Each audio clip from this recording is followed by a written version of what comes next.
And welcome back to See You in the AM. Good to be with you.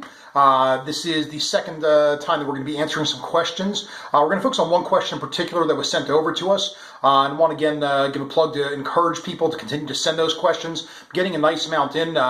Again, I encourage people to put them up on Facebook, though. In terms of the comments on these videos, just put them in there, and that way other people can see them as well. I've been getting a bunch more in private message. Again, if you prefer to send them that way, I'm happy getting them and answering them as best I can. And on top of it, with the numbers that are coming in, it's possible that we'll start doing more Facebook Live question and answers as well down the road, so we could get to more of these. But again, we're in a limited time basis here in the mornings. People have got to get their day started, want to get messages across, and get you set for success. So we'll get jumping right into it, and then tomorrow we'll get right back to where we were in terms of completing the concept of word emphasis, tone, delivery, voice inflection, all the things we've been covering this week. So this question, and it's interesting, I've had a lot of questions coming from overseas, people from all over the place. This one is coming from a person, her name is Herma, she's in India, and she sent me an interesting question. This came via chat, and we had a little discussion back and forth, but I felt it was important for us to learn from. So she asked me how to sell a product that she's selling. She's in the medical or supplement sales, and she said that it's an iron tablet, and said that it's a higher priced tablet than the competitor's option. So she was asking me, how do you sell such a thing? And she even quote unquote asked, give me a trick. So my response back, to her was pretty straightforward, and I'm going to share that with you here. Is number one, there is no tricks. I wish there was. I wish I could sprinkle some magic pixie dust on people, and all of a sudden, all the answers are clear. There's a simple answer to answer everything, a response, but it's not the case. So as I asked her, and this is the question, if you're in a similar situation where you are selling a product and it's higher priced, again, two things. Number one, people do not buy on price, they buy on value. So that's very important. That's going to help us understand the real answer to this question, which is, number one, we have to ask ourselves, why is this product priced higher than the competitors? What makes it a more expensive product?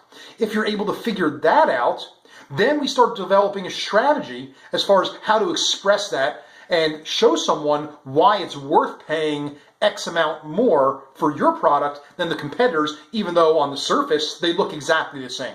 When you could show someone that value, people are never afraid to pay that. I use an example many times in life with people of going to the grocery store. You go to the grocery store and there are apples to choose from. If one batch of apples is sitting there and they're red apples, they look like any other red apples, and it says 89 cents a pound.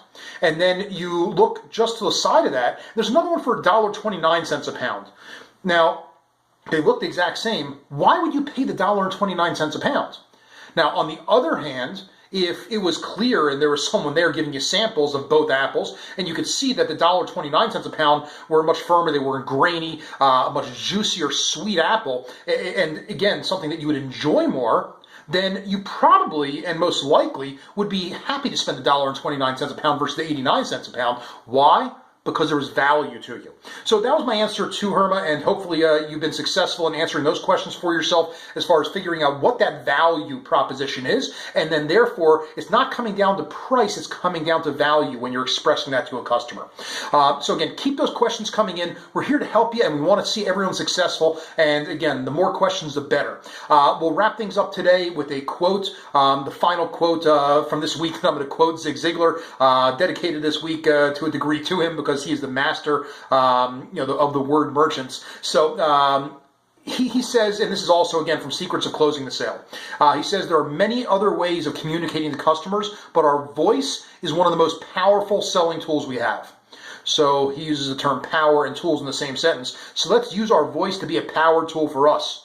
Let's let it serve the purpose of closing the individual. Why? Because we're instilling in them the right emotions that are going to trigger them to say yes. So have a successful day. Let's have a day filled with clarity of thought and then therefore clarity of speech. And let's get out there and have an awesome finish to our week. Have a great day. See you in the AM.